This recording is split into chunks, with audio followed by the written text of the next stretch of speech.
make your Pac-12 South wins. The last 2 times we've gone to the Pac-12 championship, we had to run the table in the Pac-12 South, and here's our first game with a Pac-12 South opponent. So it's a very, very important game in our mind. I know it's the next one, but anytime that you compete against a Pac-12 South opponent, you know that you control your own destiny by getting those wins.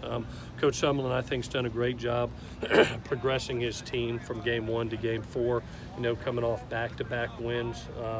And you can see what he's doing offensively. We all know about Khalil Tate. We know how dangerous he is. But what I've been really impressed with is how they've been able to manage one. You know, he's got an ankle right now that is limiting him, you know, in the run game. But they've done a really nice job with Khalil in the RPO game and taking deep ball shots. They're leaning on the running back and J.J. Taylor, who did a heck of a job last week with like 286 yards versus Oregon State, and then mixing the RPO game and the play action shots off of it. And you look up and Khalil's throwing for 260 yards a game. They're rushing for 240, and they're an explosive offense, you know, averaging 7 yards a play. The 3 wideouts, I think, are Sean Brown, as we saw last year, is extremely dangerous. And then you have Poindexter and Ellison on the outside, too. That 3-man tandem makes you cover every inch of the field. Defensively, they've changed over the first 2 games. They were an odd front-based team in the first 2 games, and after Houston kind of went more 4 down, it looks like it fits their personnel better. They've had 2 wonderful games with it. We'll practice for both situations, but you can tell that change has really kind of fit their personnel. The guys that really stand out to me are Colin Schooler and Tony Fields. So the 2 inside linebackers, I think, are doing a terrific job for them. Colin has 10 tackles for loss by himself in four games, which is an amazing stat. Injury-wise, we held out Jay Tufeli today for illness. He should be back tomorrow. Porter Gustin was limited today, just being preventative with the knee. Andrew Voorhees was limited today with a sternum contusion. Valus Jones we're monitoring for an elbow, and Amon-Ra we limited today for an AC shoulder sprain. With that, I'll take any questions that you got. What are a couple of things you take away from the Washington State game that you're really happy about? I think number one that stood out to me was the chemistry between the quarterback and the wideouts coming together. You know, the ability to get Valus involved in the deep ball game again for the 2nd week in a row, I thought was important. Tyler Vaughns and Michael Pittman, I thought, played exceptionally on the outside, but you can feel that you felt that chemistry on the practice field last week. I even said something to Tyler at the end of one practice. Said, man, you really feel it coming. And I was hoping it would show up Friday night, and it did. I mean, there was a couple of throws. The high ball to Tyler on the sideline was a unique throw. That's a trust throw by a quarterback. And then, you know, with 6 seconds left, the ball he threw to Michael Pittman in the left corner, that's a trust throw that you're going to be there and you can make that play because I got to let it go. I don't have time. And you know, that was a hell of a catch by Mike and a hell of a getting the foot down too. So it was very nicely done by those kids. That kind of the biggest thing that stood out to me. Hope it continues. In terms of the whole operation, what is the key to running the ball on the road? I think, you know, we did a nice job in Stanford, at Stanford on the road. Did not do as well a job versus Texas. I thought we handled the movement a little bit better at them this past week.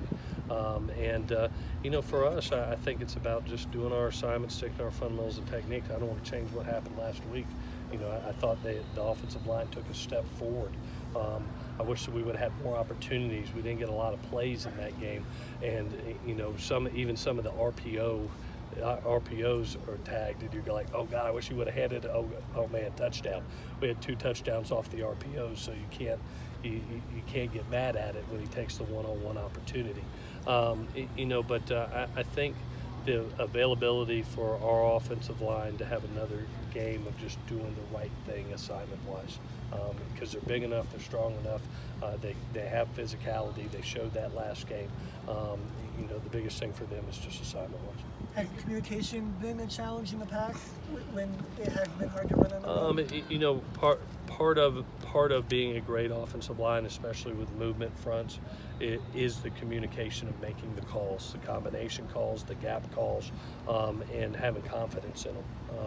And you know, they've gotten better with each week. I thought they handled the communication a lot better last week. Now we got to go on the road and be able to do that. Is there anything that you guys are trying to do to get the tight ends more involved in the offense? Yeah, definitely. You know, I know the ball hasn't found him. You saw today we hit him a couple times. You know, on some nice shots. So hopefully that'll get involved. But yeah, we carry a plan each and every week for the tight ends. It doesn't find them unless you're getting some too high coverage and you're getting those one-on-one matchups. When you get one high, it mostly goes outside. In terms of JT, I know you mentioned earlier in the year that he was a guy who didn't have a lot of fear in terms of throwing the deep ball. Is he even kind of beyond your expectations in that regard? The good ones that I've been around have no conscience.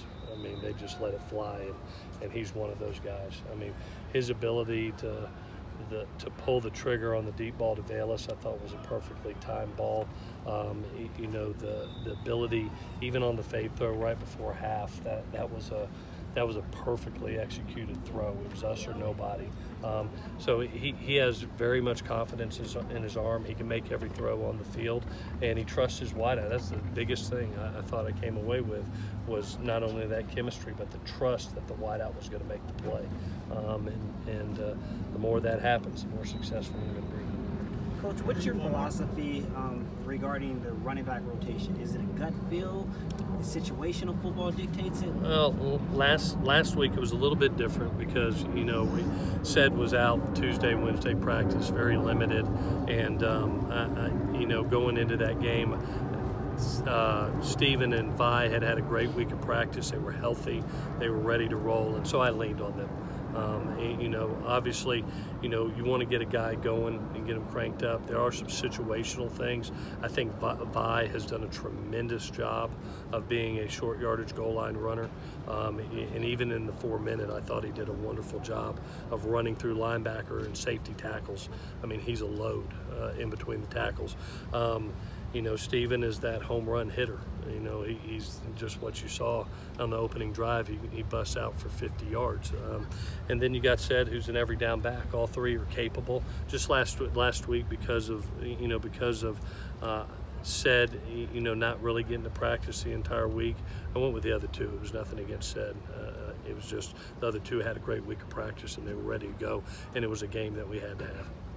Is it Go ahead, Dave. not even cross your mind that you're dealing with an 18-year-old freshman at this point when he's on the sideline? I really, as you start to, I wish everybody could see him on the sideline and see his demeanor and his poise. It's been like the other ones I've been around, the good ones, that it doesn't faze him. You can tell he's having fun out there. You can tell that he has management of the game and he sees everything that's going on, which is great. He's a really good communicator as far as what he saw and why he pulled the trigger. He can communicate it. So sky's the limit for the kid. After game 4, I really like where he's at.